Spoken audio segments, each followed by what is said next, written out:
Welcome to another edition of the Gridiron Report. Actually, this is a special report. I'm Jarret Johnson. I'm joined by the mighty Joe Yeager. Mighty Joe, we just saw Texas Tech spring game here at the Jones. It's been a minute since they've actually had it here at the Jones with all the construction, and of course, stadium looks beautiful. But it was interesting. I think in that there were a lot of new players to see on both sides of the ball. What was your overall takeaway of Texas Tech spring game today? Well, I guess the thing that stood out most to me is, you always hesitate, man. And these sorts of things, I do, especially now, right after having been burned too many times. Yeah, you don't want to go in the tank too deep on these scrimmages and things like that and make too many strong statements. But now, with that caveat out of the way, I think that the hype surrounding that front seven on defense is probably legitimate. Yeah, I mean, I do believe that unit is going to be a force, most likely, and they're going to be a real challenge for every offensive line they're going to face in the Big 12. So that's the good news, man. I think that's a very serious group. Lee Hunter was the guy that stood out to me the most. That guy, he's dominant. Yeah, he looks like a pro. Yeah, for sure. So look out for Lee Hunter. And the front seven, he looked pretty stout. Yeah, Romello High, David Bailey, even though he hadn't, he got here about midway or the second half of spring ball, he got at least a sack or two. Yep. Now, Tech's offense was without several players, obviously Barron Morton, all their starting receivers. But I thought when they went to the more physical style of play, and Coach McGuire mentioned it, towards the end of the spring game, when Tech was able to actually run the ball and play more physically, the offensive line and the offense as a whole looked a lot better. And I'm actually really high on the running back room. And if this offensive line can be that kind of physical running offense, and you get those receivers back and Barron back, obviously, I mean, I think that's where you can maybe try and take too much away from this spring game and that, the defense just dominated, the offense is in trouble. I don't think that. I think we're going to see a team that can line up and physically run on you. They have three really good backs to do so with, much bigger offensive line now. And but you can't just, single up and leave those receivers alone, because Barron Morton and those receivers, they've proven at this level that they can make plays. So I think, yes, the defensive line and the defensive front is going to be really good, but I also think let's not take too much, on the negative side of the offense, because they did show it to us right here on this end of the field right next to us, where they scored 2 or 3 touchdowns in a row, primarily by just lining up and running the ball, which was good to see.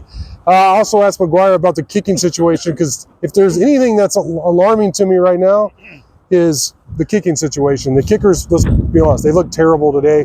Now, there are some people telling us who have been at a lot of the practices that the kickers have done much better. McGuire said they had a different holder, but he did say that they're looking for a combo punter kicker. If they could find that in the portal, that they would add that, and that everybody already knew that before going into today. But I mean, it's not going to be any easier, I don't think. I mean, it is kind of a windy day, but not necessarily, especially for Lubbock. I mean, if you're a kicker for Texas Tech, you got to contend with the wind. I mean, that's going to be a thing. But you're not in front. There was no TV today, and there's going to be about 60,000 more, or however many more fans here normally, and even more so in some other stadiums they might play at. So it's only going to be harder to kick than what we saw today. Yeah, that's right, and that's when it really matters. A live game, right? When a missed field goal means an L in the column. That's a lot worse than missing in a spring game. So, the bottom line is we're just going to go into the season not really knowing. That's going to be a question mark. Yeah. They had a chance, those kickers, 2 of them, to really, put to bed any concerns, and they didn't do it, man. Yeah. We're going to go into next season with some nerves on that score, and everybody is going to be watching very, very carefully and closely to see how those guys kick it. And, you'll be able, unlike the other positions, when you're playing Pine Bluff and Kent State, you're not going to Yeah. be able to tell too much, but Right. you can tell the kicker. 'Cause Right. It's not a physical thing. Yeah. So I mean, a kick against Pine Bluff is the same thing as a kick against Texas or Oklahoma. So we will be able to tell very early whether this is a legitimate concern or not.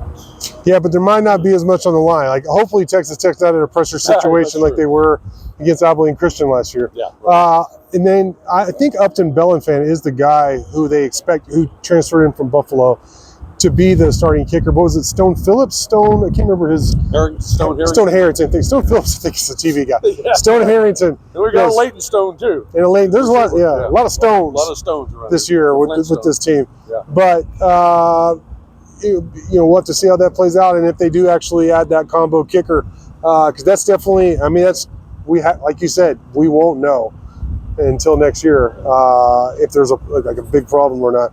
I thought some of the young receivers, Michael Deaver and Leighton Stone, both looked really good in limited roles. I thought Mitch Griffiths, the backup he's probably going to be the third string quarterback. I thought he made some plays. It was a little wild and crazy, like off script, but he made some plays, and I thought Will Hammond played fine. I don't think he was bad or great, or but he played fine today. What would you think about the quarterback? Yeah, I mean, it seems like most of the plays were made sort of like scramble, broken play situations or rollouts, design rollouts. Yep. You didn't see a whole lot of stuff where they were just dropping straight back five-step drop and stay in the pocket and fire it in there. And part of that was that the line was getting pushed into him. Particularly early in the scrimmage, you had to get out of the pocket, or it was going to be a touch sack. But I mean, those quarterbacks are a couple of shifty, quick-footed guys. They're cut from a similar cloth. Yeah, it's like to me, there's some similarities between Griffiths and Will Hammond. But yeah, I mean, obviously Baron Morton's your guy, but I think both of those guys look like competent backups to me. Well, here's the real question. Did you see anything? And look, I'm not saying we saw a lot, and we just prefaced the whole video saying don't take too much away, but did you see anything today, or have you heard anything in spring that makes you feel like really good about the team? Actually, because make no mistake, that's what this team, the investments have gone toward, is winning a Big 12 championship, or at least getting to the Big 12 championship. Have you seen or heard anything that makes you feel good or bad, either way, in terms of Texas Tech's chances next year? Yeah, I mean, I think it's there on the table for Tech. I mean, I believe it is. In terms of basic talent up and down the roster, I would be surprised if there is another team in the Big 12 that is clearly better than Texas Tech in terms of personnel. So that means, so it goes back to the coaches then. Yeah. Now, to me, Joey McGuire has done a good job so far up to this point in his career with what he's got, with the hand that he's been dealt so far. Yeah. He's got a better hand now. Yeah. I think quite a bit better. So it's there. I mean, I don't think there's any excuse. I think they need to make it happen this year. I think they can make it happen. And it's just a matter of doing it at this point. All right. I think that's it. That's the truth right there. Mighty Joe, great stuff from you as always. Thank y'all for watching, and until next time.